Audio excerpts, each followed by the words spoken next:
ನಿನ್ನನ್ನು ಸಂಹಾರ ಮಾಡಬೇಕಾದ ಮಗು ಗಾಗಳೇ ಎಲ್ಲೋ ಹುಟ್ಟೆ ಆಗಿದೆ, ಅದರಿಂದಾಗಿ ನೀನ್ ಏನ್ ಮಾಡಿದ್ರು ಆಗೋಲ್ಲ ಅಂತ ಹೇಳಿ ಆ ಮಗು ಯಾರಿಗೂ ಕಾಣದೇ ಇರುವ ಹಾಗೆ ದೇವಕಿಯ ಪಕ್ಕದಲ್ಲಿಯೇ ಬಂದು ಮಲ್ಕೊಳ್ತು. ಆ ದೇವಕಿಯ ಗರ್ಭದಲ್ಲಿ ಅದಲು ಬದಲು ದೇವಕಿಯ ಗರ್ಭದ ಮಕ್ಕಳು ಅದಲು ಬದಲಾದಾಗ ದೇವಕಿ ಅಳ್ತಾ ಇದ್ದಾಳೆ. ಇತ್ತ ದೊಡ್ಡ ಸಂಭ್ರಮ. ಯಾಕೆ? ಯಶೋದೆ ಹಡದಾಗ ಅದು ಹೆಣ್ಣು ಮಗು ಆಗಿತ್ತು ಅಂತ ಯಶೋದೆ ಗೊತ್ತಿಲ್ಲ. ಅದು ಎದ್ದಾಗ ಗಂಡು ಮಗು ಇದ್ದದ್ದು ಬಹಳ ಸಂತೋಷ. ಯಾಕಂದ್ರೆ ಮಂದ ಆತ ಎಲ್ಲ ಗೋಪರ ಮುಖ್ಯ ದೊರೆ, ಆತ ಲಕ್ಷ ಲಕ್ಷ ಗಟ್ಟಲೆ ಹಸುವನ್ನು ಕಾಯ್ತಾ ಇದ್ದವರೇ ಮೇಲಿರುವಂತಹ ದೊಡ್ಡ ಒಡೆಯ. ಅವನ ಮನೆಯಲ್ಲಿ ದೊಡ್ಡ ಉತ್ಸವ, ಬಹಳ ಸಂತೋಷ ಆಯ್ತು. ಬೇರೆ ಬೇರೆ ಊರಿಂದೆಲ್ಲ ಬಂದು ನೋಡ್ಕೊಂಡು ಹೋಗೋರು. ನಂದನ್ ಮಗು ಆಯ್ತಂತೆ, ಬಹಳ ದಿವಸ ಆಗಿತ್ತು ಮಗು ಆಗಿ, ನೋಡ್ಕೊಂಡ್ ಬಂದ್ಬಿಡ್ತೀನಿ ಅಂತ ಬಂದು ನೋಡ್ಕೊಂಡು ಹೋಗೋರು.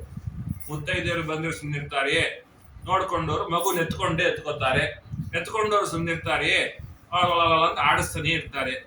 ಹಾಗಾಗಿ ಅನೇಕರು ಬಂದು ಎತ್ಕೊಂಡ್ರು, ಮಗುನ ಆಡಿಸಿದ್ರು, ಮಾಡಿದ್ರು.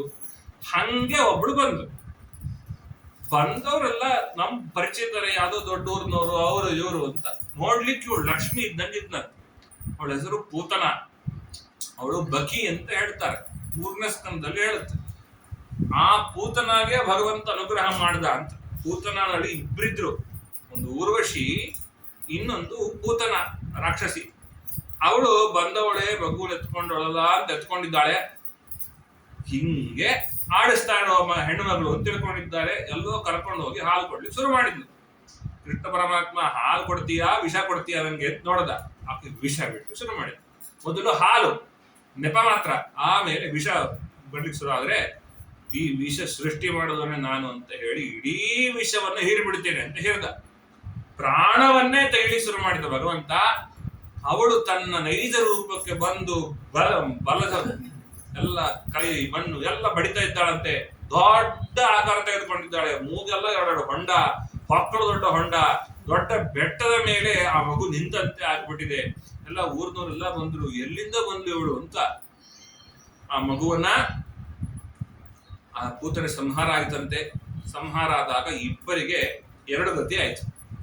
ಅದರ ಹೇಳ್ತಾರೆ ಏನಂತ, ಪೂತನ ಏನು ರಾಕ್ಷಸಿ ವಿಷ ಕುಡಿಸ್ಬೇಕು ಅನ್ನೋ ಭಾವನೆಯಲ್ಲಿ ಒಂದು ಎದೆ ಕೊಟ್ಲೋ, ಅವಳಿಗೆ ಅನರ್ಥವೇ ಆಯ್ತು. ಆಗ ಒಂದು ಹಾಲನ್ನು ಕೊಡಬೇಕು ಅಂತ ಹೇಳಿ ಯಾವ ಊರ್ವಶಿ ಬಂದೋ ಅವಳಿಗೆ ಸ್ವರ್ಗಲೋಕ ಉಂಟಾಗ್ತಾ ಇದೆ. ಹಾಗಾಗಿ ಯಾವ ಭಾವದಿಂದಾಗಿ ನಾವು ಇರ್ತೇವೋ ಆ ಭಾವದಿಂದಾಗಿ ನಮಗೆ ಅಭಿವ್ಯಕ್ತಿ ಅಂತಕ್ಕಂಥದ್ದು ಆಗತ್ತೆ. ಈ ಪೂತನ ಸಂಹಾರ ಆದ್ಮೇಲೆ ದೊಡ್ಡ ಘಟನೆ ಆಯ್ತು. ಆಚಾರ್ಯರು ತಾತ್ಪರ್ಯದಲ್ಲೂ ಹೇಳ್ತಾರೆ, ಯಮಕ ಭಾರತದಲ್ಲೂ ಹೇಳ್ತಾರೆ.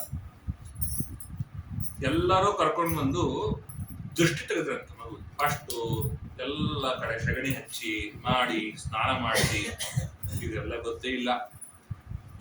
ಎಲ್ಲ ಕಡೆ ಗೋಮಯದಿಂದ ಉಪಲೇಪನ ಮಾಡಿದ್ರಂತೆ, ಮಂಗಳ ಸ್ನಾನ ಮಾಡಿಸ್ತಿದ್ದಾರಂತೆ, ಲೋಭಾನ ಆಗ್ತಾ ಇದ್ದಾರೆ. ಇನ್ನು ಅಂಗದಲ್ಲಿ ಇವನನ್ನು ರಕ್ಷಣೆ ಮಾಡು ಅಂತ ಭಗವಂತನ ಹೆಸರನ್ನೇ ಹೇಳ್ತಿದ್ದಾರೆ. ಯಾರಾದ್ರೂ ಹೇಳ್ತಾರ, ನಮ್ಗೆ ಫೋನ್ ಮಾಡಿ ರಕ್ಷಣೆ ಮಾಡಿ ಅಂತ ಯಾರು ಹೇಳ್ತಾರ, ಇವ್ರ ರಕ್ಷಣೆ ಮಾಡಿ ಭಗವಂತನೇ ಹೇಳ್ತಾರ. ನೋಡಿ, ಈ ಮಗುವನ್ನು ರಕ್ಷಣೆ ಮಾಡಪ್ಪ ಅಧೋಕ್ಷಜ ಅವ್ಯಾಧಜೋಂಗ್ರಿ ಮಣಿಮಾನ್, ನಿನ್ನ ಇವನ್ ರಕ್ಷಣೆ ಮಾಡ್ಲಿ ಅಂತ ಭಗವಂತನದ್ದು ಹೇಳ್ತಾ ಇರ್ತಾರೆ. ಅವನು ಅವ್ರ ಮುಖ ಇವ್ರ ಮುಖ ನೋಡ್ತಾ ಇದ್ದಾನೆ. ಯಾರ ಹೆಸರನ್ನು ಹೇಳ್ತಿದ್ದೀರಿ, ಅವರಿಗೆ ನೀವು ದೃಷ್ಟಿ ತೆಗಿತಾ ಇದ್ದೀರಲ್ವಾ ಅಂತ ಭಗವಂತ ಒಂದು ಪ್ರಸಂಗ ಆಗಿದೆ. ಅದಾದ ಮೇಲೆ 3 ತಿಂಗಳು ಡಬ್ಬು ಹೊಡೆದಾಗ ಒಂದು ಕಡುಬೆಲ್ಲ ಮಾಡ್ತಿರಲ್ವಾ, ಆ ಮಗುವನ್ನ ಆ ಸಮಯದಲ್ಲಿ ದೇವಸ್ಥಾನಕ್ಕೆ ಕರ್ಕೊಂಡು ಹೋಗ್ಬೇಕು. ಐ ಆಮ್ ರೆಡಿ, ನಾನು ಹೊರಡು ಹೋಗ್ಲಿಕ್ಕೆ ತಯಾರು ಅಂತ ಅದು ಡಬ್ಬು ಹೊಡೆಯುತ್ತೆ, ಅಂಬೇಗಾರ್ ಇರುತ್ತೆ, ಎಲ್ಲ ಮಾಡುತ್ತೆ. ಹಂಗಾಗಿ ಹೋಗೋದೇ ಫಸ್ಟ್ ಎಲ್ಲಿಗೆ ಹೋಗ್ಬೇಕು, ದೇವಸ್ಥಾನಕ್ಕೆ ಹೋಗ್ಬೇಕು. ಅದರಿಂದಾಗಿ ಉಪನಿಷ್ಕ್ರಮಣ ಅಂತ ಸಂಸ್ಕಾರ ಮಾಡ್ತಾರೆ. ಆ ಉಪನಿಷ್ಕ್ರಮಣ ಸಂಸ್ಕಾರದಲ್ಲಿ ಹೋದ್ದು ಬಂದವರಿಗೆಲ್ಲ ಅರ್ಶನ ಕುಂಕುಮ ಕೊಡ್ತಾ ಇದ್ದಾಳೆ. ಬಹಳ ಸಂತೋಷ ಆಯ್ತು, ದೇವಸ್ಥಾನಕ್ಕೆ ಬಂದ್ರಿ, ನಮ್ಮ ಮಗು ನೋಡ್ಕೊಂಡು ಬಂದ್ರಿ ಅಂತ. ಮಗು ಮಲ್ಕೊಂಡಿತ್ತಲ್ವಾ ಸ್ನಾನ ಮಾಡಿದ್ಮೇಲೆ ಅಂತ ಹೇಳಿ ಮಲಗಿಸಿದ್ಲು. ಎಲ್ಲಿ ಪಾಪ ಎಲ್ಲ ಕಡೆ ಬಿಸಿಲಿದೆ, ಸ್ವಲ್ಪ ನೆರಳಿರೋದು ಈ ಜಾಗದಲ್ಲೇ ಅಂತ ಹೇಳಿ ನೆರಳಿನ ಕೆಳಗೆ ಅಂತ ಮಲಗಿಸಿದ್ಲು. ಎಲ್ಲಿ ಮಲಗಿಸಿದ್ಲು? ಬಂಡಿ ಕೆಳಗೆ. ಕೃಷ್ಣ ಪರಮಾತ್ಮ ಅಂದ, ಜಗತ್ತನ್ನ ಆಳುವ ನಾನು ನನ್ನನ್ನೇ ಒಂದು ಬಂಡಿ ಕೆಳಗೆ ಮಲಗಿಸ್ತೀರಿ ಅಂದ್ರೆ ನಾಳೆ ಹುಟ್ಟುವ ಮಕ್ಳ ಗತಿ ಏನು? ಇಷ್ಟು ಕೆಳಗೆ ಮಲಗಿಸ್ಬಿಡೋದು ಇದೆಲ್ಲ ಮಾಡ್ತೀರಿ ನೀವು. ಅದರಿಂದ ಒಂದು ಪಾಠ ಕೊಡ್ತೇನೆ. ಏನು? ಯಾವತ್ತೂ ಯಾವುದೇ ಚಲಿಸುವ ವಸ್ತು ಆಗಲಿ ಅಥವಾ ಅಸ್ಥಿರವಾದ ವಸ್ತುವಿನ ಕೆಳಗೆ ಮಲಗಿಸಬಾರ್ದು ಅಂತ. ಹೆಂಗ ಪಾಠ ಕೊಡ್ಬೇಕು? ಇದನ್ನೇ ತಿರುಗಿಸಿ ಮಗಚ್ ಹಾಕ್ಬಿಡ್ತೀವಿ. ಆವಾಗಿನಿಂದ ಕೃಷ್ಣ ಪರಮಾತ್ಮನ ಕಥೆ ಹೇಳುವಾಗ್ಲೆಲ್ಲ ಇದು ನೆನಪಾಗಿ ಬರೋರೆಲ್ಲರೂ ಮಕ್ಕಳನ್ನ ಚೆನ್ನಾಗಿ ನೋಡ್ಕೊಳ್ಳಿ ಅಂತ ಭಗವಂತ ವಿಚಾರ ಮಾಡ್ದ. ಶಕಟ ಸೌದ ಕಾಲಲ್ಲಿ ಒದ್ದಂತೆ. ಒದ್ದಾಗ ಶಕಟ ಮಗಚಿಕೊಂಡು ಬಿತ್ತು. ಅಂದ್ರೆ ಯೋಚನೆ ಮಾಡ್ರಿ, ಇದ್ದಕ್ಕಿದ್ದಂಗೆ ಪಾರ್ಕ್ ಮಾಡಿರೋ ಕಾರು ರೊಟೇಟ್ ಆಗಿ ಬಿದ್ದುಬಿಡ್ತು ಅಂದ್ರೆ ಎಷ್ಟು ಗಾಬರಿ ಆಗುತ್ತೆ. ಎಲ್ಲ ಜನ ಬಂದ್ರು, ಪಾಪ ಮಗುಗೆ ಏನೂ ಆಗ್ಲಿಲ್ಲ. ಎಲ್ಲರೂ ಗೋಲಿ ಆಡ್ತಿದ್ದ ಮಕ್ಕಳಂದ್ರು, ಅಯ್ಯೋ ತತ್ತಿಳ್ಕೊಂಡಿದ್ರಿ, ಈ ಮಗುನೇ ಒದ್ದು ಅದನ್ನ ನಾನು ತಿರ್ಸಿದ್ದು.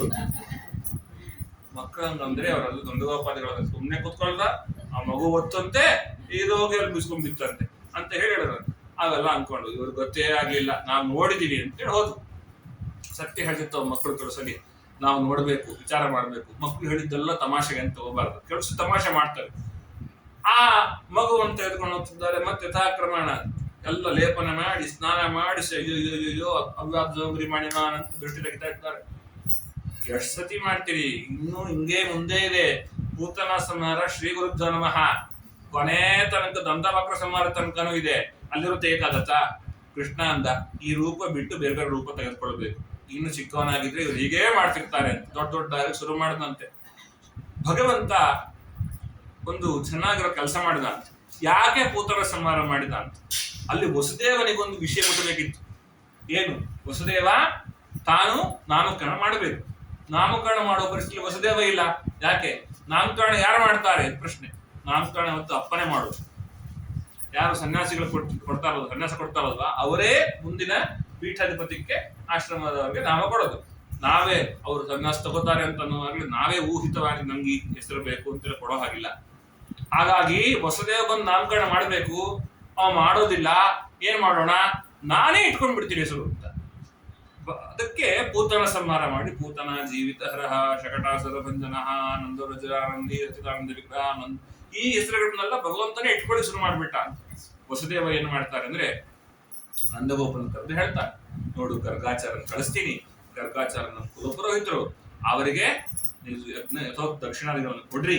ನಾನ್ ಬಂದು ನಾಮಕರಣ ಮಾಡಿಬಿಟ್ಟೆ ಅಂದ್ರೆ ನಾಮಕರಣ ನಾನ್ ಮಾಡಿರೋ ಕಾರಣದಿಂದ ಕಂಸನಿಗೆ ಅಲ್ಲಿ ನನ್ನ ಮಗು ಅವನೊಂದು ಗೊತ್ತಾಗ್ಬಿಡುತ್ತೆ. ಅದರಿಂದಾಗಿ ಬಲರಾಮಕೃಷ್ಣ ಇಬ್ರು ನಾಮಕರಣ ನೀವೇ ಮಾಡ್ಬೇಕು. ಆ ಕಾರಣಕ್ಕೋಸ್ಕರ ಬಲರಾಮಕೃಷ್ಣನಿಗೆ ನಂದಗೋಪ ಮಾಡಿರ್ಲಿಲ್ಲ ನಾಮಕರಣ. ಬಲರಾಮ 2 ವರ್ಷದವನಾದ್ರೂ ನಾಮಕರಣ ಆಗಿರ್ಲಿಲ್ಲ. ಕೃಷ್ಣ ಹುಟ್ಟುವಾಗ ಬಲರಾಮ ದೇವರು ಆಗ್ಲೇ 1.5 ವರ್ಷದವರು. ಆ ನಾಮಕರಣ ಆಗಿರ್ಲಿಲ್ಲ.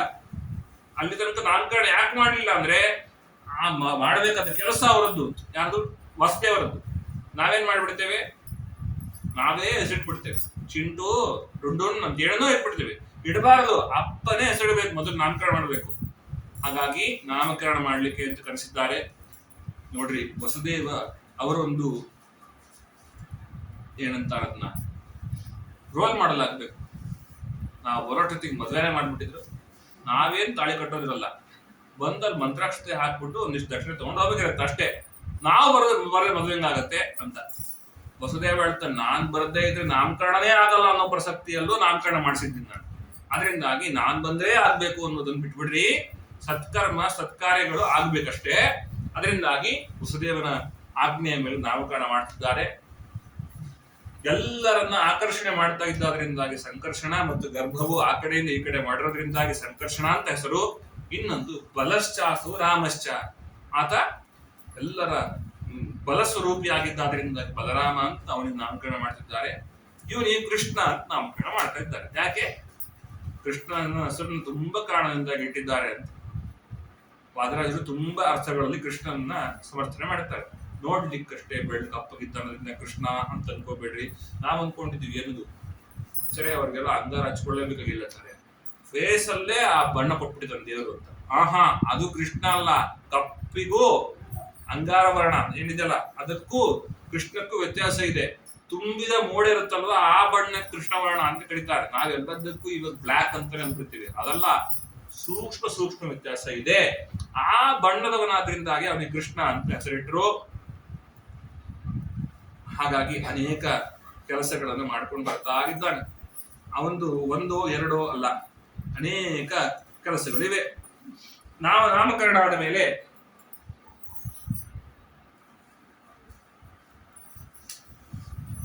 ತೃಣಾವರ್ತ ಆತ ಬರ್ತಾ ಇದ್ದಾನೆ. ತೃಣಾವರ್ತ ಅದು ಕಂಸನಿಂದ ಪ್ರೇರೇಪಿತವಾದ ಮೂರನೇ ವ್ಯಕ್ತಿ. ಕಂಸನಿಗೆ ಅವನಿಗೆ ಬಹಳ ಭಯ ಆಗಿತ್ತು. ಅತ್ಯಂತ ಆಕ್ರಂತ ಇರ್ತಿದ್ದಾನೆ. ನೋಡಪ್ಪ, ನನ್ನ ಕೊಲ್ಲುವಂತ ಶಿಶು ಈಗ ಹುಟ್ಟಿದೆ ಅಂತ, ಎಲ್ಲಿ ಹುಟ್ಟಿದೆ ಗೊತ್ತಿಲ್ಲ, ನೀವೇ ಅವನನ್ನು ಹುಡುಕಿ ಆ ಮಗುವನ್ನು ಕೊಲ್ಲಬೇಕು.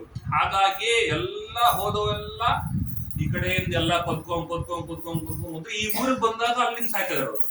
ಕಂಸನಿಗೆ ಅದು ಸುಮಾರು ತಿಂಗಳಾದ್ಮೇಲೆ ಗೊತ್ತಾಯ್ತು, ಓ ಎಲ್ಲ ಈ ಊರಿಗೆ ಬಂದು ಸಾಯ್ತಾ ಇದ್ದಾರೆ ಅಂದ್ರೆ ಅಲ್ಲೇ ಇದೆ, ನನ್ನ ಸಂಹಾರ ಮಾಡುವ ಮಗು ಅಲ್ಲೇ ಇದೆ. ಆ ತೃಣಾವರ್ತ ಆತ ಸುಂಟರ ಗಾಳಿಯಲ್ಲಿ ಬಂದಿದ್ದಾನ. ಇಡೀ ಊರ್ನವ್ರಿಗೆಲ್ಲ ಕಣ್ಣಿಗೆ ಮಣ್ಣಿಡ್ಸ್ಬಿಟ್ನಂತ. ಎಷ್ಟು ಅಂದ್ರೆ ಅವರಮ್ಮ ಒಂದ್ ಸತಿ ಏನಾಯ್ತು ಅಂದ್ರೆ, ಎತ್ಕೊಂಡಿದ್ರೆ ಕೆಲವು ಸತಿ ಮಕ್ಕಳು ಭಾರ ಆಗುತ್ತೆ. ಹೆತ್ತವರಿಗೆ ಮಕ್ಕಳು ಭಾರನ ಅಂತಾರೆ, ಎತ್ಕೊಂಡಿರಿ ಗೊತ್ತಾಗತ್ತೆ, ಭಾರ ಆಗುತ್ತೆ ಅವು ಮಾಡೋ ಕಿರಿಕಿರಿಗೆ ಎಲ್ಲದಕ್ಕೂ. ಅವಳೇನ್ ಮಾಡಿದ್, ನೀ ಹಿಂಗೆ ಮಾಡ್ತಾ ಇರೋದು ನಂಗೆ ಗೊತ್ತಿಲ್ಲ, ನಂಗೆ ಕೆಲಸ ಇದೆ ಅಂತ ಕೆಳಗೆ ಇಳಿಸಿಟ್ರು. ಕೆಳಗೆ ಮಗುನ್ ಮಲಗಿಸಿದಾಳೆ. ಒಂದು ಆ ಸುಂಟರ ಗಾಳಿ ಎತ್ಕೊಂಡು ಹೋಗಿದೆ, ಭಗವಂತನ ಮೇಲೆ ಎತ್ಕೊಂಡು ಹೋಯ್ತಂತ. ಅದಂದ್ಕೊಂಡು ದೇವರನ್ನ ಮೇಲೆ ಎತ್ಕೊಂಡು ಹೋದ್ರೆ ನಾನು ಮೇಲೆ ಹೋಗ್ತಿದ್ದೆ. ವಾದರಾಜರು ಅಂತಾರೆ, ಕೆಟ್ಟದ್ದನ್ನ ಬಯಸಿದ್ರೆ ಕೆಟ್ಟದ್ದೇ ಆಗುತ್ತೆ. ನನ್ನ ಯೋಗ್ಯತೆಗೆ ಏನಿದೆಯೋ ಅದೇ ಆಗಬೇಕು. ಅಯೋಗ್ಯ ಕಾಮಸ್ಯ ಕಥಂನ ಪಾತಃ, ದೇವರನ್ನೇ ಮೇಲೆತ್ಕೊಂಡು ನಾಶ ಮಾಡ್ತೀವಿ ಅಂತ ಹೋದ. ಅದರಿಂದ ಮೇಲೆ ಹೋಗ್ತಾ ಹೋಗ್ತಾ ಹೋಗ್ತಾ ಹೋಗ್ತಾ ಹೋಗ್ತಾ ಉಸಿರುಗಟ್ಟ ಬಿಡ್ತು. ಆಕ್ಸಿಜನ್ ಲೆವೆಲ್ ಕಮ್ಮಿ ಇರುತ್ತಲ್ಲ ಮೇಲ್ಗಡೆ, ಕತ್ತಿ ಚಿಕ್ಬಿಟ್ನಂತೆ ಕೃಷ್ಣ ಪರಮಾತ್ಮ. ಮೂರ್ಛೆ ಹೋದವನಾಗಿ ಮೇಲಿಂದ ಕೆಳಗೆ ಬೀಳ್ತಾ ಇದ್ದಾನೆ. ಕೃಷ್ಣನನ್ನು ಎಲ್ಲಿಂದ ಬಿಸಾಕ್ಬೇಕು ಅಂತ ಅಂದ್ಕೊಂಡು ಅಲ್ಲಿಂದ ಅವನೇ ಬಿದ್ದು ಸಾಯ್ತಾ ಇದ್ದಾನೆ. ಬಿದ್ದಾಗ ಅವನ ಮುಂದೆ ಮಗುವನ್ನು ನೋಡಿ ಎಲ್ಲರೂ ಬಂದ್ರಂತೆ. ನಂದಗೋಪ, ರೋಹಿಣಿ, ದೇವಕಿ, ಯಶೋಧ, ನಿನ್ ಮಗು ಅಲ್ಲೆಲ್ಲ ಬಿದ್ದುಬಿಟ್ಟಿದೆ, ತಗೋ ಅಂತ ಕರ್ಕೊಂಡ್ಬಂದು ಕೊಟ್ರಂತೆ. ಮತ್ತ ಅದೇ ಸಾಕಾರ ಬಹಳ ಭಯಪಟ್ಟು ಇದನ್ನ ಮಾಡ್ತಾ ಇದ್ದಾಳಂತೆ. ಹೀಗೆ ಭಗವಂತ ಅನೇಕ ಚರ್ಯಗಳನ್ನು ಮಾಡ್ತಾ ಇದ್ದಾನೆ. ಒಂದು ಮಣ್ಣು ತಿಂದ್ಬಿಟ್ನ. ಮಣ್ಣು ತಿನ್ಬೇಡ ಅಂತ ಎಷ್ಟು ಸಲ ಹೇಳ್ತೀವಿ ಮಕ್ಳಿಗೆ, ಹೇಳ್ರಿ ತಿನ್ಬೇಡ ಅಂದೆ, ಅದು ತಿಂತಾವ. ಮಂತ್ರಾಕ್ಷ ತಿನ್ಬೇಡ, ಕೆಳಗೆ ಬಿದ್ದಿದೆ, ಕಸ ಇದೆ, ಇಂತೋಣ ನಮ್ಮ ಮುಂದೆ ತಿಂತಾವ. ಏನ್ ಮಾಡ್ತೀಯಾ ಅಂತ ಭಗವಂತ ಇದನ್ನ ಹೇಳ್ಕೊಟ್ಟಿದ್. ಫಸ್ಟ್ ಮಣ್ಣು ತಿನ್ಬೇಡ ಅಂದು ತಿಂದ್ಬಿಟ್ಟಿದ್ದಾಳೆ. ತಿಂದ ಮೇಲೆ ತೋರ್ಸಲಿ ಬಾಯಿ ತೆಗಿತೀನಿ ಅಂತ ಅಂದ್ರೆ ಬಾಯಿ ತೆಗೆದ್ರೆ ಮಣ್ಣಿಂದ ಭಗವಂತ ಸೃಷ್ಟಿ ಮಾಡ್ಬಿಟ್ನ. ಅವನಂದ, ನನಗೆ ಇಷ್ಟು ಕೊಟ್ರೆ ಸಾಕು, ಇಷ್ಟನ್ನ ಮಾಡ್ತೇನೆ, ನೀನ್ ಎಷ್ಟು ತಿಂದೆ ಮಣ್ಣು, ಇಷ್ಟು ತೋರಿಸಿದ್ದೇನನ್ನ ಬ್ರಹ್ಮಾಂಡವನ್ನ, ಇಡೀ ಬ್ರಹ್ಮಾಂಡ ತೋರಿಸ್ತಾ ಇದ್ದಾನಂತೆ. ಆ ಕ್ಷಣದಲ್ಲಿ ಅನ್ಕೊಂಡಂತೆ, ಛೀ ಛೀ ಛೀ ಛೀ ಎಂಥವನನ್ನ ನನ್ನ ಮಗ ಅಂತ ಅನ್ಕೊಂಡೆ. ಈ ಇಡೀ ಬ್ರಹ್ಮಾಂಡವನ್ನು ತನ್ನ ಬಾಯಲ್ಲಿ ಇಟ್ಕೊಂಡಿದ್ದಾನೆ ಇವನು ಕೃಷ್ಣ ಪರಮಾತ್ಮ. ಇವನು ನನ್ನ ಆಗ್ಬೇಕು ಸಾಧ್ಯನೇ ಇಲ್ಲ, 100% ದೇವರು ಅಂತ ಅನ್ಕೊಂಡು ಕೂಡ್ಲೆ ಭಗವಂತ ಅಂದ, ಮಾಯೆ ತಗೋ ಅಂದ ಕೂಡ್ಲೆ ಮುಚ್ಚು ಬಾಯ್ ಅಂತೇಳಿ ಹೇಳ್ಕೊಂಡು ಹೋಗ್ತಾ ಇದ್ದಾಳ. ಇಷ್ಟು ಭಗವಂತನದ್ದು. ಒಂದು ಕ್ಷಣದಲ್ಲಿ ಆತ ದೇವರು ಅಂತ ತೋರಿಸ್ತಾನೆ, ಒಂದು ಕ್ಷಣದಲ್ಲಿ ಆತ ದೇವರು ಅಲ್ಲ, ನನ್ನ ಮಗ ಅಂತ ತರಿಸ್ತಾ ಇದ್ದಾರೆ. ಹಿಂಗೆ ಒಂದು ದಿವಸ ಮನೆಯಲ್ಲಿ ಹಾಲು ಕೊಡ್ತಾ ಇದ್ಲಂತ. ಹಾಲು ಕೊಡ್ತಾ ಇದ್ದವಳು ಹಾಲು ಕುಡಿಯೋ ಮಲ್ಕೊಳ್ಳೋ ಅಂತ ಬಡಿತಾ ಇದ್ದಾಳೆ. ಗುಣನಿಧಿಯೇ ನಿನ್ನ ನೆತ್ತಿಕೊಂಡಿದ್ದರೆ ಮನೆಯ ಕೆಲಸವನ್ನು ಮಾಡುವರಾರಯ. ಮಕ್ಕಳನ್ನ ಎತ್ಕೊಂಡು, ಅವಕ್ಕೇನಂದ್ರೆ ಅಮ್ಮ ಒಂದೇ ಪ್ರಪಂಚ. ಅವತ್ತೇನಾಗೋಗಿತ್ತು ಅಂದ್ರೆ, ಯಾರೋ ಒಬ್ರು ರಜೆ ಹಾಕ್ಬಿಟ್ಟಿತ್ತು. ಈ ಬೆಣ್ಣೆ ಗಿಣ್ಣೆ ತೆಗೆಯೋದಾದ್ರಲ್ಲಿ ಇವ್ರದ್ದೇ. ಯಾಕೆ, ಕೆಲಸದವ್ರಿದ್ರೆ ಕೆಲಸದವ್ರು ತೆಗಿತಾರೆ. ಇದೇನಾಗಿ ಹೋಗಿದೆ, ಇದು ಕೆಲಸ ಮಾಡ್ತಾ ಇಲ್ವಾ, ಹಾಗಾದ್ರೆ ಸರಿ ತೆಗೆದು ಬಿಡ್ತೀವಿ. ಈ ಕೆಲಸದವರು ಅವತ್ತು ರಜೆ ಹಾಕಿಬಿಟ್ಟಿದ್ದಾಳೆ. ಅಂದ್ರೆ ಎಷ್ಟು ಲಕ್ಷ ಹಸು ಇದೆ. ಆ ಹಸುಗಳು ಹಾಲು ಕೊಟ್ಟದ್ದು, ಆ ಹಾಲಿಂದ ಹೆಪ್ಪಾಲು ಮೊಸರಿದೆ. ಹಾಲು 1 ದಿವಸ ಇರುತ್ತೆ, ಮೊಸರು 2 ದಿವಸ ಇರುತ್ತೆ, ಮಜ್ಜಿಗೆ 1-2 ದಿವಸ ಇರುತ್ತೆ, ಮಜ್ಜಿಗೆ ಬೆಣ್ಣೆ 1-1.25 ತಿಂಗಳು ಇರುತ್ತೆ, ಬೆಣ್ಣೆಯಿಂದ ಬಂದಂತಹ ತುಪ್ಪ 1-4 ತಿಂಗಳು ಇರುತ್ತೆ. ಈಗ ಒಂದು ವೇಳೆ ಈ ಲಕ್ಷಗಟ್ಟಲೆ ಲೀಟರ್ ಹಾಲಿನಲ್ಲಿ ಮೊಸರಿನಿಂದ ಬೆಣ್ಣೆಯಿಂದಾಗಿ ಏನಾದ್ರೂ ನಾವು ಮಾಡ್ಲಿಲ್ಲ ಅಂದ್ರೆ ದೊಡ್ಡ ಲಾಸ್ ಆಗ್ಬಿಡುತ್ತೆ. ಇದು ಬಿಸ್ನೆಸ್ ಮೈಂಡ್. ಹಂಗಾಗಿ ಮಕ್ಕಳ ಕಡೆ ಗಮನ ಕೊಡದೇನೆ, ನೀನಿದ್ರೆ ನನಗೆ ಈ ಕೆಲಸ ಎಲ್ಲ ಯಾರು ಮಾಡ್ತಾರೆ, ಅಷ್ಟು ಲಾಸ್ ಆಗತ್ತಲ್ಲ, ಅದನ್ನು ನೀನ್ ತಂದ್ಕೊಡ್ತೀಯಾ ಅನ್ನೋ ಭಾವ. ಅದರಿಂದ ಕೆಲವೊಮ್ಮೆ ಕೆಲಸ ಮಾಡ್ಬೇಕಾದ್ರೆ ನಮ್ದು ಹೀಗೆ ಇರುತ್ತೆ. ಮಕ್ಕಳು ಮನೆ ಅಂತಿದ್ರೆ ಹೊಟ್ಟೆ ಗತಿ ಏನಾಚಾರೆ ಅಂತ ಹೇಳಿ ಅವುಗಳನ್ನು ಮೂಲೆಗೆ ಒಪ್ಪು ಮಾಡ್ತೀವಿ. ಭಗವಂತ ಅಂದ ನೋ ನೋ, ಇದು ಎಲ್ಲ ಸಂಸಾರ ಕಟ್ಟಿಕೊಂಡದ್ದೇ ನೀವು ಅನುಭವಿಸಿ ಆನಂದ ಪಡಲಿಕ್ಕೆ, ಅವುಗಳಲ್ಲಿರೋ ಸಣ್ಣ ಸಣ್ಣ ಆನಂದ ಪಡಲಿಕ್ಕೆ. ಅದಕ್ಕೋಸ್ಕರ ಸ್ಯಾಕ್ರಿಫೈಸ್ ಮಾಡಬೇಕು ಕೆಲಸವನ್ನ. ನೀವೇನ್ ಮಾಡ್ತೀರಿ? ಕೆಲಸಕ್ಕೋಸ್ಕರವಾಗಿ ಮಕ್ಕಳನ್ನ ಸ್ಯಾಕ್ರಿಫೈಸ್ ಮಾಡ್ತೀರಿ ಅಲ್ವಾ? ಏನ್ ಮಾಡ್ತೀರಿ? ಕೆಲಸ ಮಾಡ್ಬೇಕು ಅನ್ನೋ ಕಾರಣಕ್ಕೆ 6 ತಿಂಗಳು ಮಗುವನ್ನ ಬೇಬಿ ಸಿಟ್ಟಿಂಗ್ ಅಲ್ಲಿ ಕೂರಿಸಿ, ಯಾರೋ ಆಯಮ್ಮ ಅಂತೆ, ಆಯಮ್ಮನಿಗೆ ಯಾವಾಗ ಮಗು ಮಾಡ್ಕೊಳ್ಳುತ್ತೆ, ಯಾವಾಗ ಹಸುವಾಗತ್ತೆ ಅಂತ ಗೊತ್ತಿಲ್ಲ, ಆ ಅಮ್ಮಂತೇಳಿ ಮಗುವನ್ ಕೊಟ್ಟು 40-50 ಸಾವಿರ ದುಡಿಯಕ್ ನೀವು ಹೋಗ್ತೀರಾ. ಹಾಗಾದ್ರೆ ಇದನ್ನ ಮಾಡಕೂಡ್ದು, ಮುಂದಿನ ಮಕ್ಳಿಗೆ ಈ ತರ ಮಾಡಬಾರ್ದು ಅಂದ್ರೆ ನಾನೊಂದು ಪಾಠ ಕಲಿಸ್ಬೇಕು ಅಂತ ಕೃಷ್ಣ ಪರಮಾತ್ಮ ಉಕ್ಕಿ ಅಲ್ಲಿ ಹಾಲು ನೋಡ್ಲಿಕ್ಕೆ ಹೋದ್. ಹಾಲು ಉಕ್ಕು ಬಿಡ್ತು ಕೃಷ್ಣ, ನಿನ್ನಿಂದಾಗಿ ಏನ್ ಕೆಲಸ ಮಾಡ್ತೀಯ ನೀನು, ಆವಾಗಿಂದ ಮಲ್ಕೋತಾ ಇಲ್ಲ, ರಂಪ ಮಾಡ್ತೀಯ ಅಂತ ಅವಳು ಕುಕ್ಕಿದಳು. ಭಗವಂತ ನನ್ನನ್ನೇ ಕುಕ್ಕಿಯ ಬಟ್ಟೆ ಕುಕ್ಕದಂಗೆ ಮಾಡ್ತಿರ್ತಳಿ, ನೀನ್ ಮಾಡೋ ಕುಕ್ಕೆಲ್ಲ ಹಾಳಾಗೋಗುತ್ತೆ. ಏನು ಪೂರ್ತಿ ಹಾಲು ಉಕ್ಕಿ ಛಲ ಬಿಡ್ತದೆ, ಸಿಟ್ಟು ಬಂದ್ಬಿಟ್ಟಿದ್ದವಳಿಗೆ. ಈ ಕಡೆ ಕೃಷ್ಣ ಹಾಲನ್ನ ಹಾಳು ಮಾಡೋದಲ್ದೆ ಈಗಾಗಲೇ ಯಾವ ಹಾಲು ಹೆತ್ತು ಮೊಸರಾಗಿ, ಮೊಸರಿಂದ ಮಜ್ಜಿಗೆ ಆಗಿ ಬೆಣ್ಣೆ ಮೇಲಕ್ಕೆ ಬಂದಿತ್ತೋ ಆ ಗಡಿಗೆಯನ್ನು ಹೊಡೆದು ಒಟ್ಟು ಬೆಣ್ಣೆ ತಿನ್ನೋದಷ್ಟೇ ಅಲ್ಲ, ಹೊರಗಡೆ ಬಂದು ಒಂದು ಬೆಕ್ಕು ತಿನ್ನಿಸ್ತಾ ಆಯ್ತಾನ, ತಿನ್ನು ತಿನ್ನು ತಿನ್ನು ತಿನ್ನು ಅಂತ. ಯಶೋದೆ ಬಂದ್ಲಂತೆ, ನೋಡಿದಂತೆ, ಮನೆ ಎಲ್ಲ ರಂಪ ಮಾಡಿದ್ದಾನೆ, ಎಲ್ಲಿವನು ಅಂತ ನೋಡಿದ್ದು, ಬೆಕ್ಕು ತಿನ್ನಿಸ್ತಾ ಇದ್ದಾನೆ ಬೆಣ್ಣೆನ ಮಾರಿ. ಅದರಿಂದ ದುಡ್ಡು ಸಂಪಾದನೆ ಮಾಡಿ ನಾವಿನ್ನು ಕರ ಕೊಟ್ಟು ಎಲ್ಲ ಮಾಡ್ಬೇಕು, ಆ ಬೆಣ್ಣೆ ತಗೊಂಡೋಗಿ ಪಶು ಪಕ್ಷಿ ಪ್ರಾಣಿಗಳು ತಿನ್ನಿಸ್ತಿದ್ಯಲ್ಲ, ಸಿಟ್ಟು ಬಂದು ತಡಿ ಮಾಡ್ತೀನಿ ಅಂತ ಒಂದು ವರ್ಡಲ್ಲಿ ಕಟ್ಲಿಕ್ಕೆ ಹೋದ್. ಭಗವಂತ ಅಂದ ಹೆಂಗ್ ಕಟ್ತೀನಿ ನೋಡಂತೆ, ಯಾಕಂದ್ರೆ ಕಟ್ಟುವರ ಭವಪಾಶದಿಂದಲೇ ಕಟ್ಟು ಬಿಡಿಸುವ. ಯಾರಿಗೆ ಕಟ್ಟಬೇಕು, ಯಾರನ್ನ ಕಟ್ಟಬಾರದು ಅಂತ ಗೊತ್ತಿರೋ ನಾನು ನನ್ನನ್ನೇ ಕಟ್ಟಕ್ ನೋಡ್ತೀಯ ಅಂತ ಭಗವಂತ. ತುಂಬಾ ಚೆನ್ನಾಗಿದೆ. ಹಿಂಗ್ ಸುತ್ತಿ ಸುತ್ತಿ ಅದೆರಡಕ್ಕೂ ಹಿಂಗ್ ಸೇರಿಸಿ ಗಂಟ್ ಹಾಕ್ಬೇಕು. ಆವಾಗ ಮಕ್ಕಳು ಹೊಟ್ಟೆ ಹೆಂಗಿರುತ್ತೆ ಗೊತ್ತಾ, ತುಂಬಾ ಮೆದು ಇರುತ್ತೆ, ತುಯ್ ಮುಂದ್ ಮಾಡ್ತೀನಿ, ಕಟ್ಲಿಕ್ಕೆ ಬರಲ್ಲ. ಆಗ ಇನ್ನೊಂದು ತಗೊಂಡ್ಬರ್ತೀನಿ ಹಗ್ಗ ಅಂತ, ಆ ಹಗ್ಗ ಈ ಹಗ್ಗ ಬಿಗಿದು 1 ರೌಂಡ್ ಬಿಟ್ಟು 2 ರೌಂಡ್ ಸಿಗ್ಲೇಬೇಕಲ್ವಾ ಅಂತ ಮತ್ತೆ ಹೊಟ್ಟೆ ಒಂದ್ ಮಾಡಿ ಹಿಂಗ್ ಹೊಟ್ಟೆ ಪುಸ್ಕ ಮುಂದ್ ಮಾಡಿ ಮಾಡಿ ಕಟ್ಲಿಕ್ಕೆ ಆಗ್ಲಿ. ಕೃಷ್ಣ ಏನ್ ರಗಳೆ ಮಾಡ್ತೀಯೋ, ಒಂದು ಕೆಲಸ ನೀಟಾಗಿ ಮಾಡ್ಲಿಕ್ಕೆ ಆಗಲ್ಲ ಅಂತ ಬಯಸ್ಕೊಂಡಾಗ ಅಮ್ಮನಿಗೆ ಬೇಜಾರಾಯ್ತಲ್ಲ ಅಂತ ಕಟ್ಟಿಸ್ಕೊಂಡಂತ. ಹಂಗ್ ಕಟ್ಸ್ಕೊಂಡಿದ್ದಲ್ಲ ಅವನು, ಇದರಿಂದಲೂ ನನಗೆ ಕೆಲಸ ಇದೆ ಅಂತ ಕಟ್ಲಿಕ್ಕೆ ಆಗೋಲ್ಲ. ಅಕಸ್ಮಾತ್ ಆಗಿ ನೀನು ನಮ್ಗೆ ಏನಕ್ಕಾರೋ ಕಟ್ಟಿದ್ರಿ ಅಂದ್ರೆ ಅದರಿಂದನೂ ಕೆಲಸ ಮಾಡ್ತೀವಿ ಅಂತ. ಅಂತ ಎಳ್ಕೊಂಡು ಹೋಗ್ತಾ ಇದ್ದಾನಂತ, ಎಳ್ಕೊಂಡು ಒಳ್ಕಲ್ಲಿ ಎಳ್ಕೊಂಡು ಹೋಗೋದು ನೀನ್ ಸುಮ್ಮನೆನಾ, ಒನಕೇನೆ ಎಳಿಯಕ್ಕಾಗಲ್ಲ ಅಂತ ಹೇಳಿ ಇನ್ನು ಒಳ್ಕಲ್ಲಿ ನಡ್ಕೊಂಡು ಹೋಗ್ತಾ ಇದ್ದಾನಂತೆ. ಅಲ್ಲಿ ಒಂದು ಹೊರಗಡೆ ಎಲ್ಲೋ ನಂದಗೋಪ ಉಳಿದಂತಹ ಯಾರೋ ಒಬ್ರು ಹೊರಗಡೆಯಿಂದ ಎಷ್ಟು ಬಂತು, ಎಷ್ಟು ಲೀಟರ್ ಹಾಲು ಬಂತು ಅಂತ ಹಿಂಗೆ ವ್ಯವಹಾರ ಮಾತಾಡ್ತಾ ಇದ್ದಾರೆ. ಹೋದವನೇ ಆ ಒಂದು ಅರ್ಜುನ ವೃಕ್ಷ ಇತ್ತು, ಆ ವೃಕ್ಷದ ಮಧ್ಯೆ ಹೋದ, ಆ ಒಳ್ಕಲ್ ಬರದೇ ಇರೋ ತರ ಮಾಡಿ ಹಿಂಗ್ ಮಾಡಿ ಎಳೆದು ಬಿಸಾಕ್ತಾರೆ. ಆ ಮರವೇ ಬಿತ್ತು. ಮರ ಬಿದ್ದಾಗ ಅಲ್ಲಿ ಯಾರೋ ಉದ್ಭವಾದ್ರು. ಯಾರು ನೀವು ಅಂತ ಎಲ್ಲರಿಗೂ ಆಶ್ಚರ್ಯ.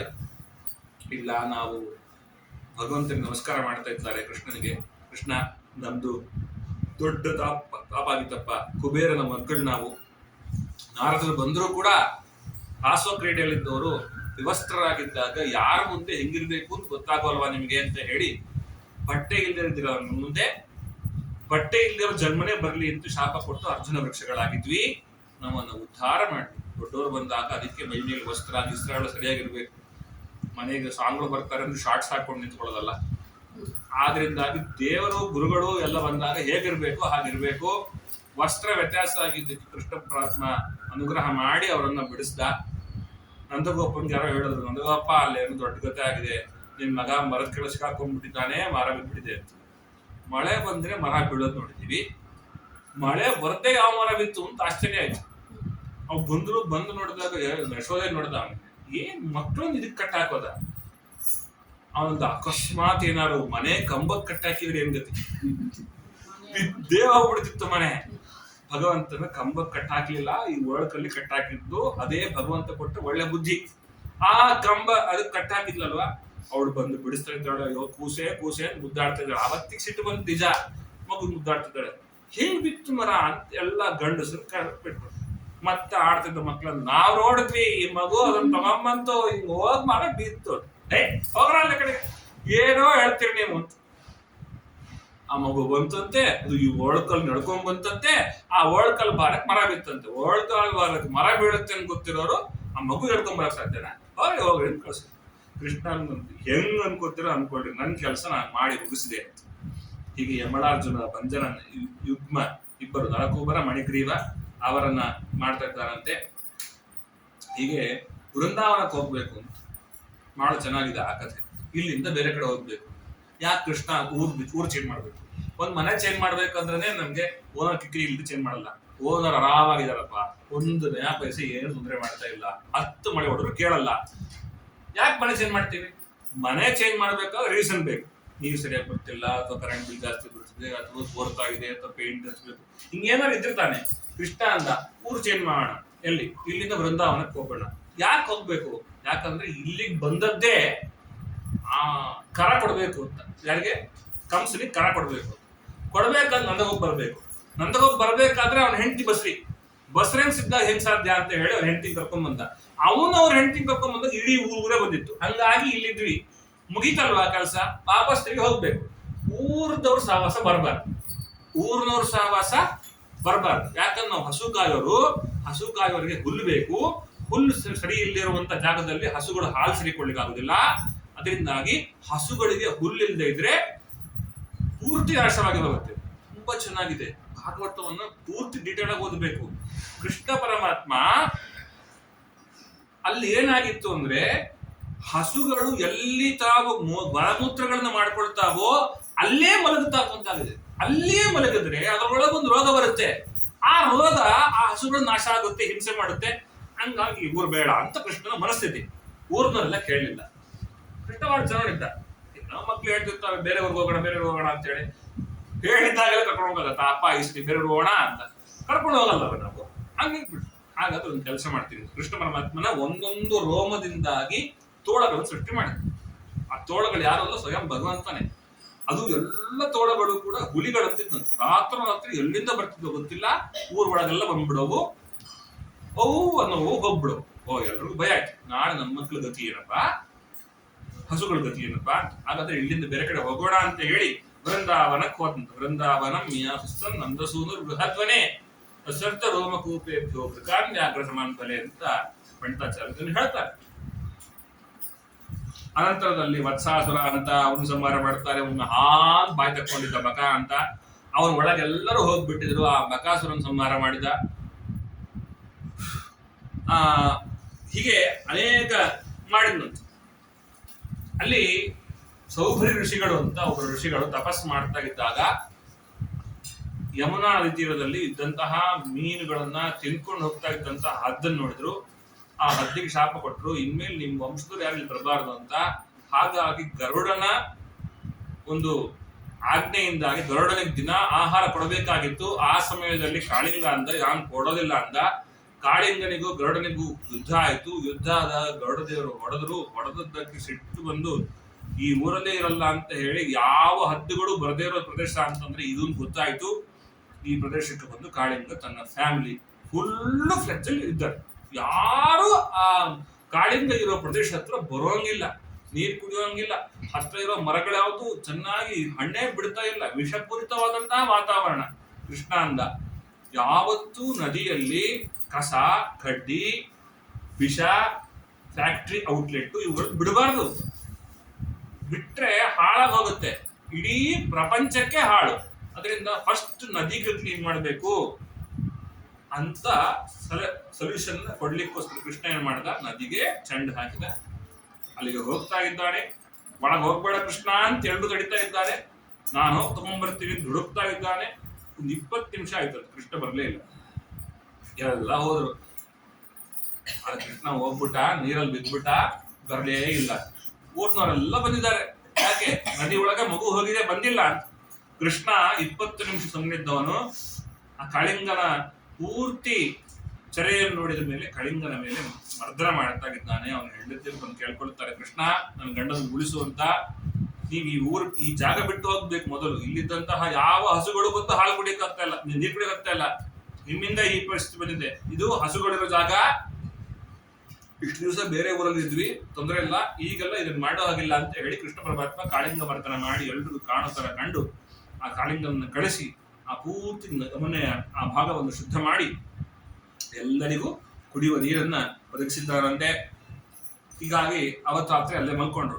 ಯಾಕಂದ್ರೆ ಸಾಯಂಕಾಲ ತನಕ ಇದೇ ಪ್ರೋಗ್ರಾಮ್ ಆಯ್ತು ಕೃಷ್ಣೋತ್ಸವ.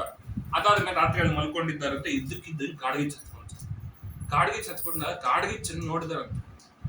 ಎಲ್ಲಿ ಕಾಡ್ಗಿಚ್ಚು ಏನ್ ತಾನು ನಿಲ್ತಾನೆ ಇಲ್ಲ. ಕೃಷ್ಣ ಪರಮಾತ್ಮ ಅಂದ ಎಲ್ಲರೂ ಒಂದ್ಸಲ ಕಣ್ಮುಚ್ಚಿ ಅಂದ, ಕಂಟಗಿರಿ ಅಂತ. ಏನ್ ಕಾಡ್ಗಿಚ್ಚೆ ಕಾಣ್ತಾ ಇಲ್ಲ, ಒಟ್ಟು ಕಾಡ್ಗಿಚ್ಚನ್ನು ಕುಡಿದ್ಬಿಟ್ಟು. ಯಾಕಂದ್ರೆ ಕೃಷ್ಣನಿಗೆ ಪಂಚಭೂತಗಳ ಸಂಬಂಧವೇ ಇಲ್ಲ, ಅದರಿಂದಾಗಿ ಆಗಿದೆ. ಪೂರ್ತಿ ಅಗ್ನಿಯನ್ನು ಪ್ರಾಣ ಮಾಡಿದ್ದಾನೆ. ಇದೊಂದಲ್ಲ 2 ಸತಿ ಕಾಡ್ಗಿಚ್ಚನ್ನು ಕುಡಿದಿದ್ದಾನಂತೆ.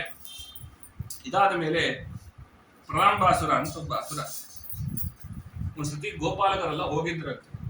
ಕೃಷ್ಣ ಹಸುವಾಗ್ತಿದೆ. ಸರಿ, ಏನಾದ್ರು ಹಣ್ಣು ಗಿಂಡಿರುತ್ತೆ ನೀವು? ಇಲ್ಲ, ಆ ತೋಟದಲ್ಲಿ ಒಳ್ಳೆ ಹಣ್ಣಿದೆ, ಆದ್ರೆ ಆ ಕಡೆ ಹೋಗಕ್ಕೆ ಬಿಡ್ತಾ ಇಲ್ಲ. ಈ ಕತ್ತೆಗಳಿದೆಯಲ್ಲ, ಬಂದವ್ರಿಗೆಲ್ಲ ಜಾಡ್ಸಿ ಹೋಯ್ತವೆ. ಮರದ ಬೇಡ ಹತ್ತು ಸಾಕು ಗುಡ್ತಾ ಇರ್ತವೆ ಬಂದು. ಕೃಷ್ಣ ಬಲರಾಮ ಇಬ್ರು ಹೋಗಿ ಅಲ್ಲಿದ್ದಂತಹ ಹಸುರನ್ನು ಸಂಹಾರ ಮಾಡಿ ಅದಕ್ಕೆ ಬೇಕಾದಷ್ಟನ್ನು ಕೊಡ್ತಾ ಇದ್ದಾನಂತೆ. ಹೀಗೆ ಅನೇಕ ಇದನ್ನ ಮಾಡಿದ. ಒಮ್ಮೆ ಗೋಪಿಕಾಸ್ತ್ರೀಯರಂದ್ರು, ಕೃಷ್ಣ ಪರಮಾತ್ಮ ನಮ್ ಜೊತೆಗೇನೆ ತುಂಬಾ ಫ್ರೆಂಡ್ಶಿಪ್ ಅಲ್ಲಿ ಇರೋದು ಅಂತ. ಬಹಳ ಅಹಂಕಾರ ಬಂತು. ನಾವೇನಂತೀವೋ ಕೃಷ್ಣ ಕೇಳ್ತಾನ. ಕೃಷ್ಣ ಬಾಯಲ್ಲಿ ಬರ್ತಾನೆ, ತಗೋ ಇಲ್ಲಿ ಆಡೋದು ತಗೋತಾನೆ, ತಿಂತಾನೆ.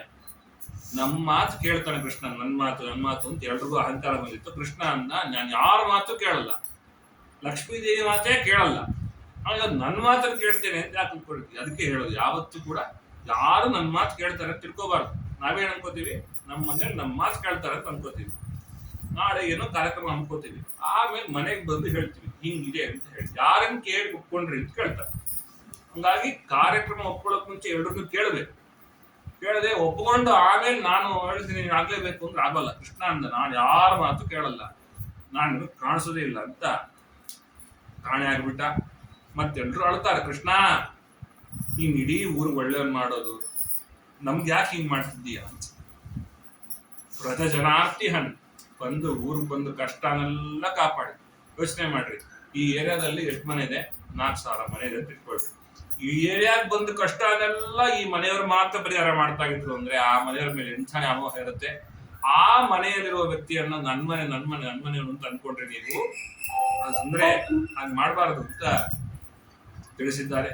ಇದ್ರ ಮಧ್ಯದಲ್ಲಿ ಎಲ್ಲರೂ ಬರ್ರಿ ಇಂದ್ರದೇವರಿಗೆ ಯಾಗ ಮಾಡೋಣ ಅಂತ. ಇಂದ್ರದೇವರಿಗೆ ಯಾಗ ಯಾಕೆ ಮಾಡಬೇಕು? ಯಾಕಂದ್ರೆ ಮಳೆ ಕೊಡದವ್ರೆ, ಅದರಿಂದ ಯಾಗ ಮಾಡೋಣ ಅಂತ ಊರ್ನವರೆಲ್ಲ ಹಿರಿಯರು ಹೇಳಿದ್ರು. ಮಳೆ ಬರ್ಬೇಕಾದ್ರೆ ಮೋಡ ಇರ್ಬೇಕು, ಮೋಡವನ್ನ ಕರ್ಷಣೆ ಮಾಡೋದು ಪರ್ವತ. ಹಂಗಾಗಿ ನಮ್ಮ ಹತ್ರ ಇರೋ ಪರ್ವತ ಯಾವುದು? ಈ ಗೋವರ್ಧನ. ಅದಕ್ಕೆ ಪೂಜೆ ಮಾಡಿ. ಯಾಕೆ ಹಿಂಗ್ ಮಾಡಿದ ಭಗವಂತ ಅಂದ್ರೆ ಇಂದ್ರದೇವರ ಅಹಂಕಾರ ಇತ್ತು. ಆ ಇಂದ್ರದೇವರ ಅಹಂಕಾರ ಮಟ್ಟ ಹಾಕ್ಬೇಕು ಅಂತ ಭಗವಂತ ಹೇಗ್ ಮಾಡಿದ. ಇವತ್ತಿಗೂ ಇದೆ, 25 ಕಿಲೋಮೀಟರ್ ಆಗುತ್ತೆ ಪರಿಕ್ರಮ, 12.5 ಕಿಲೋಮೀಟರ್ ವಿಸ್ತಾರದಲ್ಲಿದೆ ಪರ್ವತ. ಆ ಪರ್ವತಕ್ಕೆ ಹೋಗಿ ಪೂಜೆ ಮಾಡ್ತಾ ಇದ್ರೆ ಇಂದ್ರದೇವರಂದ್ರು, ನನಗೆ ಪೂಜೆ ಮಾಡೋದು ತಪ್ಪಿಸ್ತೀಯ ಕೃಷ್ಣ ಅಂತ ಸಾಮಾನ್ಯ ಮನುಷ್ಯ ಅನ್ಕೊಂಡಿದ್ದಾರೆ. ಕರಿಯಾವೇಶ. ಆ ಸಮಯದಲ್ಲಿ ಮಳೆ ರಭಸವಾಗಿ ಹರಿತು. ಹೆಂಗ್ ಹರಿತು ಅಂದ್ರೆ ಪ್ರಳಯ ಕಾಲದ ಮಳೆ ಏನೋ ಅಂತ ಅನ್ಸ್ಬೇಕು, ಹಂಗ ಹರಿತು. ಕೃಷ್ಣ ನೀನೇನೋ ಹೇಳ್ದೆ, ಇಂದ್ರದೇವರ ಮೇಲೆ ಸಿಟ್ಟು ಮಾಡ್ಕೊಂಡ್ಬಿಟ್ಟಿದ್ದಾರೆ, ಏನ್ ಮಾಡ್ಬೇಕು? ನಾನು ರಕ್ಷಣೆ ಮಾಡ್ತೀನಿ. ನಾವು ಗೋವರ್ಧನ ಪೂಜೆ ಮಾಡಿ ಬಂದ್ವಲ್ಲ, ಆ ಗೋವರ್ಧನ ಪರ್ವತವನ್ನು ಎತ್ತೋಡಂತೆ ಅಂತ ಹೇಳಿ ಭಗವಂತ ತಿರುವೇಳಲಿತ್ತಂತೆ. ಪಾಪ ಕೃಷ್ಣ ಏನೋ ಬ್ಯಾಲೆನ್ಸ್ ತಪ್ಪಿಟ್ರೆ ಏನ್ ಮಾಡ್ಬೇಕು ಅಂತ ಮತ್ತಿಕ್ಕೆಲ್ಲ ಕೆಲವರು ಕೈ ಹಾಕಿದ್ರು. ಆ ಗೋವರ್ಧನ ಪರ್ವತ ಕೆಳಗಡೆ ಎಲ್ಲ ಗೋವುಗಳು ಬಂದು ಎಲ್ಲರೂ ಇದ್ದಾರೆ. ಎಷ್ಟು ಮಳೆ ಬಂದ್ರು ಏನೂ ಆಗ್ಲಿಲ್ಲ. ಇಂದ್ರದೇವರಿಗೆ ಅರ್ಥ ಆಯ್ತು, ನಾನು ತಪ್ಪು ಮಾಡಿದೆ ಅಂತ. ಬಂದ್ರು, ಅವನಿಗೆ ಅಭಿಷೇಕ ಮಾಡ್ತಾ ಇದ್ದಾರೆ. ಸ್ವಯಂ ದೇವಲೋಕದ ಹಸು ಕಾಮಧೇನು, ಅವಳ ಕ್ಷೀರದಿಂದ ಅಭಿಷೇಕ ಮಾಡ್ತಾ ಇದ್ದಾರೆ. ಎಲ್ಲರೂ ಹೇಳಿದ್ರು, ನನಗೊಂದು ಅಹಂಕಾರ ಇತ್ತು, ನಾನೇ ಎಲ್ಲ ಅಂತ ಹೇಳಿ ನನ್ನ ಅಹಂಕಾರವನ್ನು ಖಂಡನೆ ಮಾಡಿದ್ದಾನೆ. ಅದರಿಂದಾಗಿ ನಿಮಗೆ ಗೋವಿಂದ ಅಂತ ಹೆಸರು. ಈ ನಾಮಸ್ಮರಣೆ ಮಾಡಿದಾಗೆಲ್ಲ ನನ್ನ ಅಹಂಕಾರ ಖಂಡನೆ ಮಾಡುದು ಅಂತ ಎಲ್ಲರೂ ನೆನಪಾಗ್ಲಿ. ಕಾಮಧೇನನ್ನು ನಮಸ್ಕಾರ ಮಾಡಿ ಹೇಳ್ತಾ ಇದ್ದಾಳೆ, ನನ್ನಿಂದಾಗಿ ಪೂಜಿತರಾಗಿದ್ದಾನೆ, ಅದರಿಂದಾಗಿ ಈ ಸಮಯದಲ್ಲಿ ಗೋವಿಂದ ಗಾಭ್ಯ ವಿದ್ಯತೆ ಇತಿ ಗೋವಿಂದ ಗೋವಿಂದ ಅಂತ ಪಟ್ಟಾಭಿಷೇಕ ಮಾಡಿ ಭಗವಂತನಿಗೆ ಪೂಜೆ ಮಾಡ್ತಾ ಇದ್ದಾರೆ. ಹೀಗೆ ಅನೇಕ ಸಂಹಾರಗಳನ್ನು ಮಾಡಿದ ಮೇಲೆ ಈ ಕಡೆಗೆ ಮಥುರೆಯಲ್ಲಿ ಏನಾಗ್ತಾ ಇದೆ ಅಂದ್ರೆ ಈ ಸಮಯದಲ್ಲಿ ಮಥುರಾದಲ್ಲಿ ವಿಶೇಷವಾಗಿ ಅಲ್ಲಿ ಚೆನ್ನಾಗಿತ್ತು. ಹರಿವಂಶದಲ್ಲಿ ಎಲ್ಲರನ್ನೂ ಕರೆಸಿದ್ದಾನಂತ. ಕರೆಸಿ ಹೇಳ್ತಿರ್ತಾನೆ, ಈ ವಸುದೇವ ಇದಾನಲ್ಲ ಮೋಸ ಮಾಡಿದ ನಂಗೆ, ಪ್ರತಿ ಮಗು ತಂದ್ಕೊಡ್ತೀನಿ ಅಂತ ಹೇಳಿದ್ನಲ್ವಾ, ಒಂದು ಮಗು ಹುಟ್ಟಿದ ಮಗು ತಗೊಂಡೋಗಿದ್ ನಾನು. ನಂಗೆ ಇದನ್ನ ನಾರದ್ರು ಹೇಳಿದ್ರು ಗೊತ್ತಾಯ್ತು. ನಾರದ್ರು ಬಂದು ಅದು ಕೆಲಸ ಮಾಡಿದ್ದಾನೆ. ನಾರದ್ರು ಹೇಳಿದ್ರು ನನ್ನ ಒಳ್ಳೇದಕ್ಕೋಸ್ಕರ ಗೊತ್ತಾಯ್ತು ನಂಗೆ. ರಾಜನ ಮಾತು ಮೀರಿ ಇವನದು ಮಾಡಿದ್ದಾಳೆ. ಇವನಂತ ಪಾಪಿಷ್ಟ ಯಾರಿಲ್ಲ, ನೀಚ ಯಾರಿಲ್ಲ. ಅದರಿಂದಾಗಿ ನೀವೆಲ್ಲ ಸೇರ್ಕೊಂಡು ನಂಗೆ ಸಪೋರ್ಟ್ ಮಾಡಬೇಕು. ಈಗ ಆ ಮಗುವನ್ನು ಹೇಗಾದ್ರೂ ಮಾಡಿ ನಾ ಇದು ಮಾಡ್ಬೇಕು ಅಂತಿದ್ದೀನಿ. ನಾಳೆ ಧನುರ್ಯುದ್ಧ, ಧನು ಪೂಜೆ ಅಂತ ಮಾಡ್ತೇನೆ. ಅದಕ್ಕೆ ಅವ್ರು ಬರ್ತಾರೆ. ಬಂದಾಗ ನಾವು ಸಂಹಾರ ಮಾಡಬೇಕು ಅಂತ ಹೇಳಿ ಎಲ್ಲರಿಗೂ ಬೇಜಾರು. ಅಕ್ರೂರ ಹೋಗಿ ಕರ್ಕೊಂಡ್ ಬರ್ಬೇಕು ಅಂತ ಬಹಳ ಸಂತೋಷ ಆಯ್ತು ಅಕ್ರೂರಿಗೆ. ಯಾಕೆ ಭಗವಂತನ ಕರ್ಕೊಂಡ್ ಕೊಲ್ಬೇಕು ಅನ್ನೋ ಕಾರಣಕ್ಕೋಸ್ಕರ ಅಲ್ಲ, ಭಗವಂತನ ನೋಡೋ ಅವಕಾಶ ಸಿಗ್ತದ ಅಂತ. ಅಕ್ರೂರರು ಕಾಯ್ತಾ ಇದ್ರು ಆ ಅವಕಾಶಕ್ಕೆ. ಹೋಗ್ತಾ ಇದ್ದಾರೆ. ನಂದಗೋಪರಿಗೆ ಹೇಳಿದ್ರು, ನಂದಗೋಪ ಅಂತ ಯಾಕೆ ಕಳಿಸ್ಬೇಕು ನನ್ನ ಮಗುನ ಅಂತ.